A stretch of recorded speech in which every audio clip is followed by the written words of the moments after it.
Assalamualaikum guys, jadi ini kita lagi mau check-in karena kita itu umroh mandiri dan naik maskapai Saudi ya.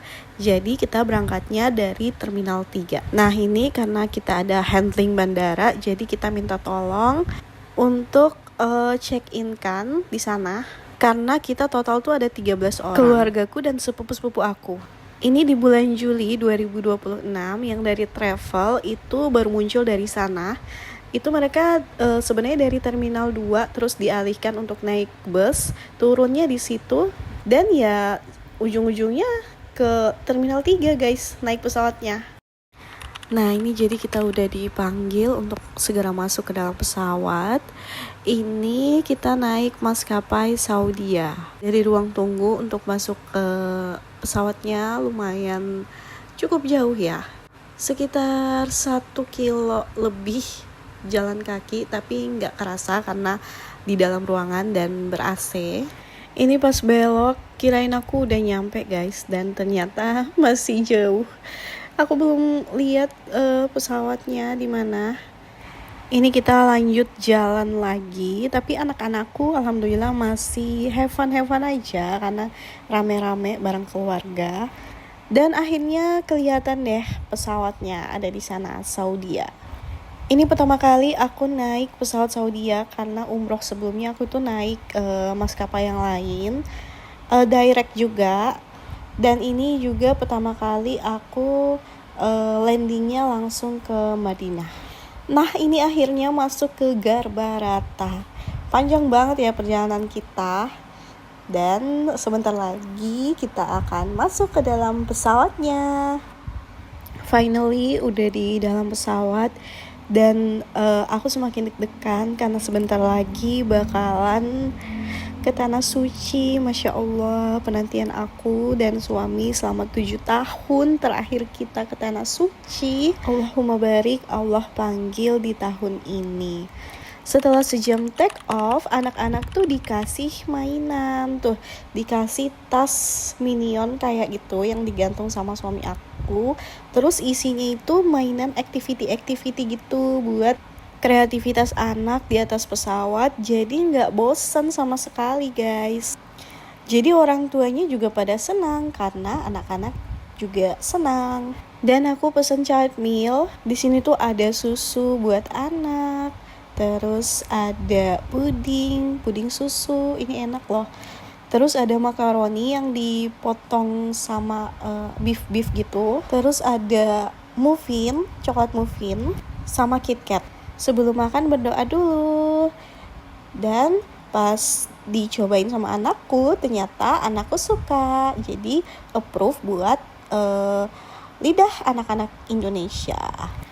Habis makan makaroni, ini dia mau makan menu utamanya dan isinya adalah spaghetti. Tuh ada spaghetti, terus ada potongan wortel dan ada chicken katsunya. Bener-bener mengenyangkan banget. Nah kalau ini makanan dewasanya, ini ada nasi mandi sama daging domba, itu enak banget. Emang rempahnya itu cocok banget buat orang Indonesia. Terus ada dessert, ada salad di situ. Terus dikasih roti juga, tapi ini roti aku udah habis duluan. Dan coba deh kalian perhatiin, ini nasi mandinya itu dagingnya banyak banget. Konsepnya makan daging pakai nasi. Jadi satu porsi makanan itu memang benar-benar banyak banget dan mengenyangkan. Dijamin gak kelaparan. Dan alhamdulillah kita udah landing di Madinah. Pas turun dari pesawat emang benar-benar kerasa banget perubahan suhu yang sangat drastis. Ini anakku merasa kepanasan banget karena lagi musim panas. Jadi suhu di Madinah mencapai sampai 43 derajat Celcius. Dan ini udah menuju hotel. Allahumma barik, Allahumma sholli ala Muhammad. Ini benar-benar speechless, seperti mimpi kalau kita udah sampai di kota Nabi, di Masjid Nabawi. Ini aku videonya dari bus. Dan sebentar lagi hotel kita udah deket. Sampai di Madinah, kita makan malam karena kita pesen hotelnya full board, jadi kita bisa dapat 3 kali makan di hotel. Ini tuh nama hotelnya Grand Millennium Al Haram. Ini bintang 5. Jadi aku mau review apa aja makanan yang ada di Grand Millennium Al Haram ini. Ini kita masuk di section sup. Di sini tuh supnya berganti-ganti ya. Dan tom yumnya enak banget. Mirip tom yum yang aku makan di Pattaya. Nah, di sini itu ada buah-buah segar dan kita bisa request untuk minta dipotongin ya. Nah, kalau di sini ada section salad dan ini super lengkap banget ya untuk sayur-sayurannya. Tapi sayangnya aku nggak ahli racik-racik salad gitu. Aku suka salad, tapi kalau diracik sama orang lain pasti enak aja. Tapi kalau racik sendiri, menurut aku kayak kurang gitu. Di sini juga masih section salad, tapi emang bener-bener udah beda culture banget dengan Indonesia. Di sini ada biji-bijian yang aku nggak tahu cara makannya gimana. Nah, terus di sini ada pastry atau ada roti. Kadang ada roti prata juga di sini. Di sini ada puding, terus ada dessert. Banyak banget pilihannya sampai bingung mau pilih yang mana. Dan ini ada kunafa. Kadang juga diganti sama Om Ali. Next kita pindah ke section berikutnya. Di sini ada udang balado. Enak banget loh udangnya, bener-bener. Di sini ada pasta. Terus ada itu apa ya tadi? Lupa itu apa. Terus di sini ada sayur. Di sini ada ayam kecap dan ada nasi putihnya.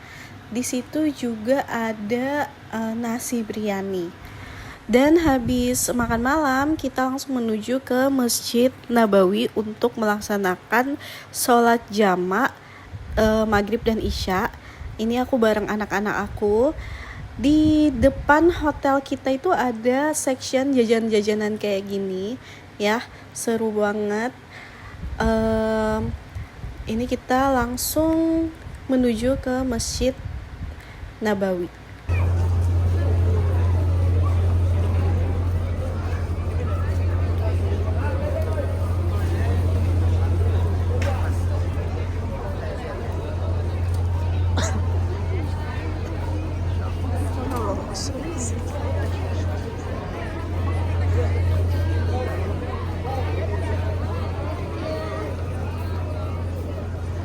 Dan inilah saatnya kita masuk ke Masjid Nabawi dari pintu 340.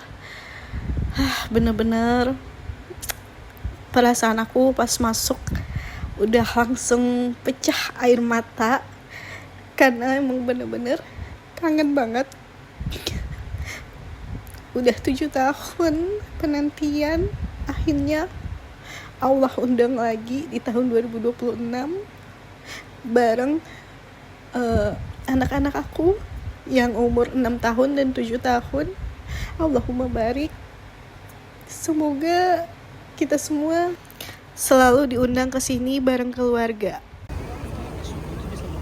Mas Aden. Same bag. Makanya bilang Mas Aden. Berarti sama nasi.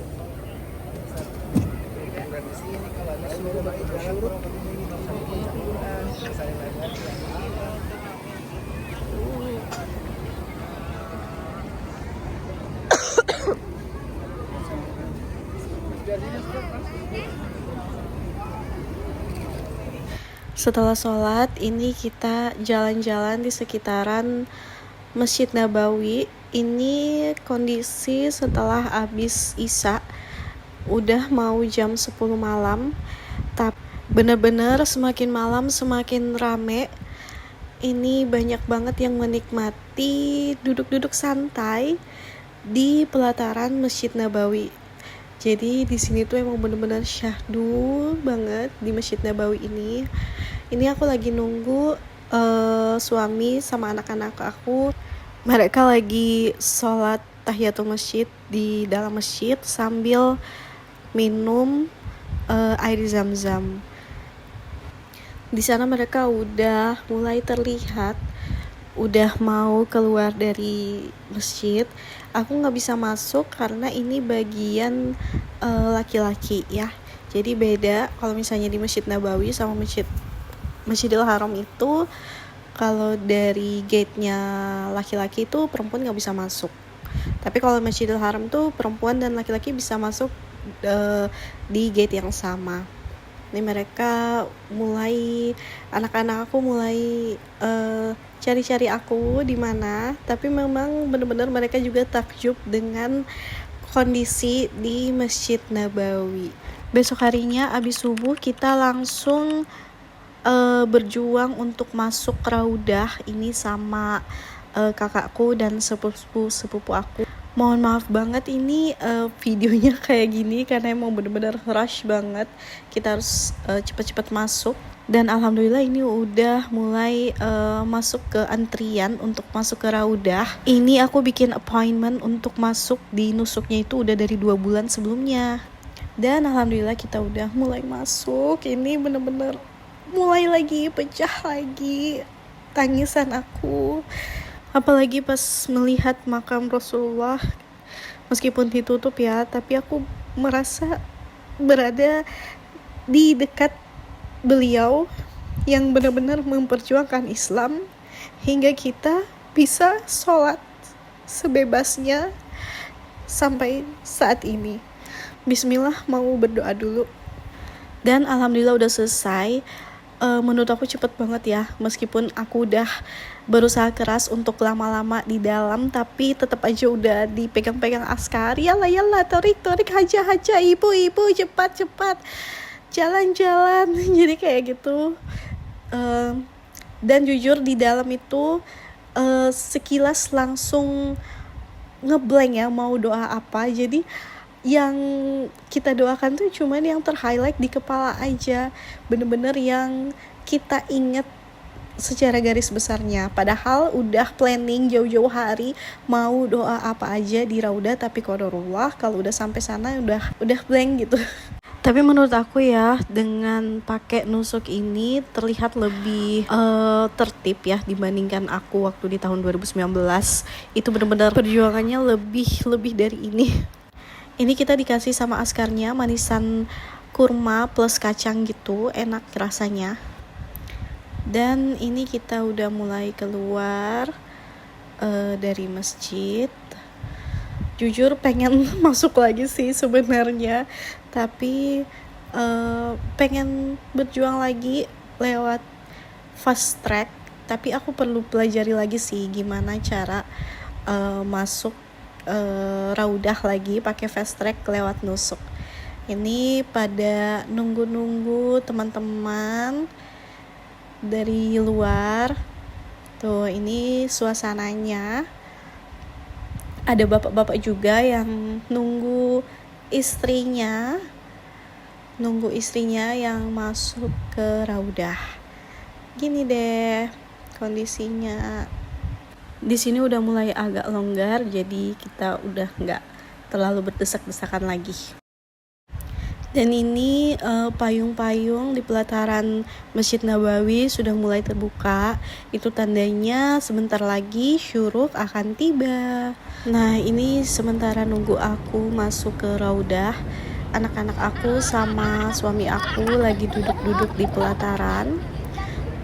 Ini mereka senang banget berada di sini karena orang-orang di sini tuh sayang banget sama anak-anak. Jadi mencontohkan sunnah Rasulullah yang cinta sama anak-anak.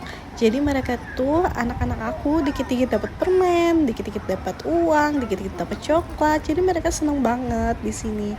Ini aku, suami aku, dan anak-anak aku lagi jalan pagi mengitari lingkungan di Masjid Nabawi. Sekarang lagi nunggu sholat zuhur. Ini 1 jam sebelum sholat udah mulai rame masjidnya.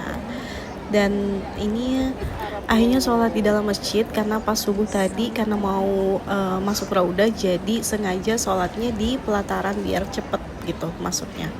Ini kondisi 1 jam sebelum maghrib dan ternyata pintu masuk ke masjidnya udah dipagar-pagar hijau kayak gini. Jadi aku berusaha untuk cari jalan masuk lagi ke dalam masjid, Tapi ternyata lewat dari pintu yang satunya lagi udah mulai ditutup lagi guys, karena ternyata ini tuh hari Kamis, jadi banyak yang buka puasa di masjid.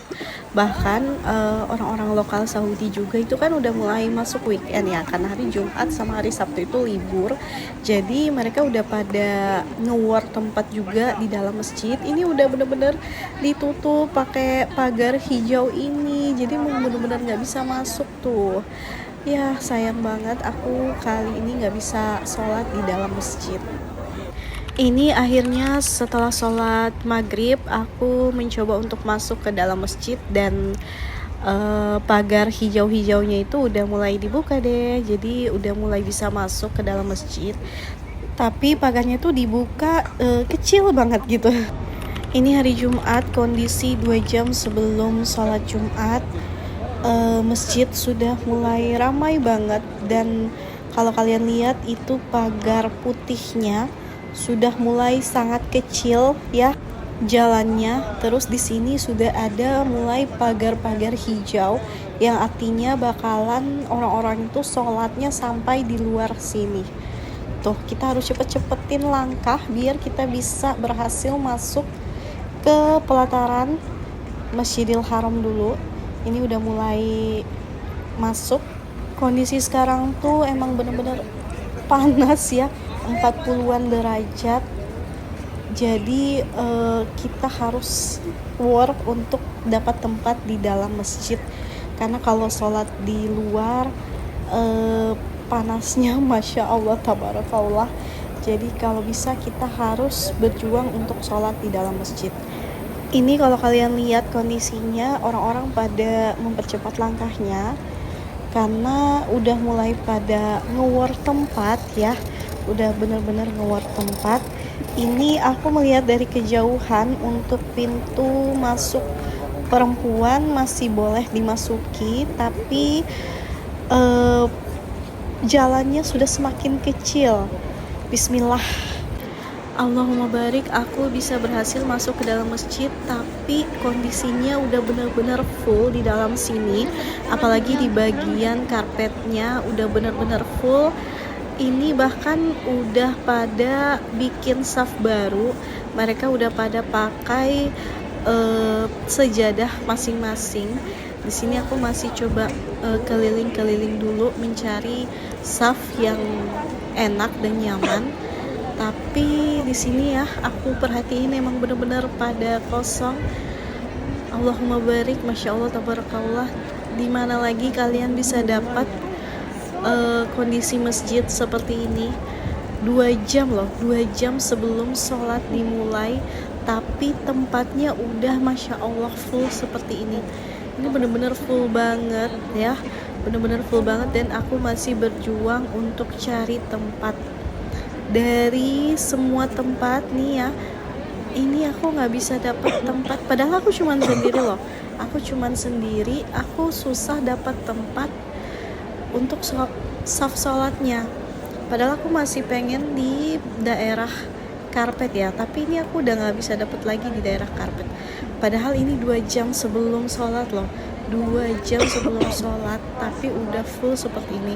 Jadi emang bener-bener orang lokal Saudi juga ya, lokal entah dari kota-kota manapun, mereka itu bakalan berjuang untuk sholat di Masjid Nabawi atau di Masjidil Haram. Jadi sama aja ya, dua-dua masjid itu. Kalau hari Jumat kalian harus datang itu maksimal 2 jam. Ini aku 2 jam sebelum aja udah full banget loh. 2 jam sebelum sholat aja udah full banget kondisinya. Jadi aku udah gak dapat di tempat alas karpet lagi. Akhirnya aku dapat tempat, tapi ya gak di karpet masjid. Jadi ini pelajaran juga buat aku buat bawa sejadah. Setelah sholat Jumat dan abis makan siang, ini aku dan keluarga aku sewa taksi buat ke Jabal Uhud. Dan finally kita udah sampai ke Jabal Uhud. Tapi pas sampai di sini ternyata ngobrol sama manajernya, kafe-kafenya belum buka. Kafe-kafenya itu buka di jam 4. Sedangkan kita kesini kan masih jam 3. Jadi kita nunggu aja sambil menikmati suasana dan pemandangan di Jabal Uhud sini. Kenapa kita datang di jam 3 siang? Karena emang bener-bener pengen cepet-cepet dapat giliran dan dapat tiket biar bisa naik ke puncak Jabal Uhudnya. Karena ini hari Jumat ya, seperti aku bilang tadi. Ini juga weekendnya orang lokal Saudi. Jadi bakalan ramai kalau kita semakin sore kesininya. Tapi pas keliling-keliling bener-bener masih pada tutup ya kafe-kafe di sini, dan ini kondisinya emang bener-bener panas. Jadi pengen masuk ke dalam ruangan yang ber-AC. Ini lagi cari-cari dulu, tapi kata manajernya tadi katanya udah ada beberapa kafe yang buka. Ini aku lagi cari di mana kafe yang udah buka itu, karena aku butuh kesejukan. Kita butuh kesejukan.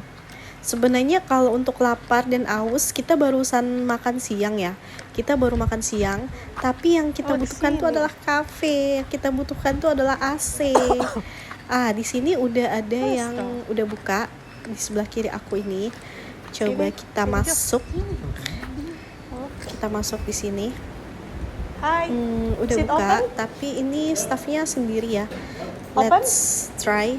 Kita coba tanya ada menu apa aja yang ready. Dan di sini tuh kebanyakan untuk paymentnya itu pakai CC ya, atau kartu kredit. Jadi kalau bisa kalian harus sediain kartu kredit, karena terkadang ada beberapa toko-toko itu yang kartu kredit tuh nggak bisa. Kartu debit itu nggak bisa. Jadi yang bisanya itu kartu kredit. Ini meskipun masnya sendiri, tapi dia katanya kopinya udah ready guys. Meskipun beberapa dessertnya belum ready, tapi ya udah nggak apa-apa karena kita masih kenyang juga dan kita butuh kenyamanan. Dan ini anak-anak aku pesen es krim nanas. Ini es krim nanasnya segar banget loh. Terus di bawahnya itu ada potongan-potongan buah nanas yang segar banget. Sambil dengerin Siroh, anak-anakku makan es krim.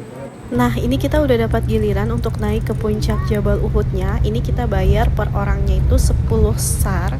Terus kita naik GMC ya untuk ke puncak Jabal Uhudnya.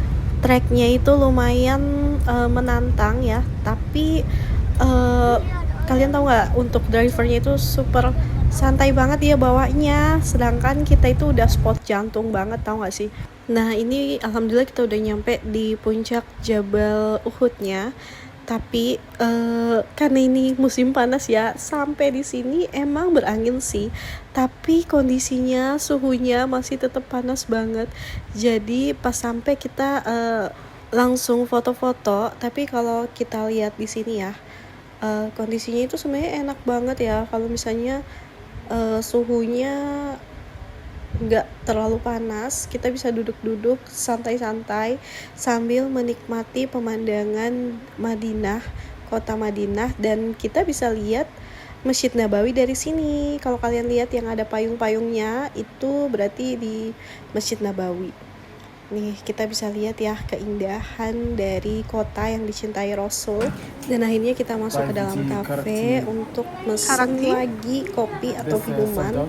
Tapi karena kita tadi udah mesen kopi, jadi coba pesen makanan atau jajanan yang lain.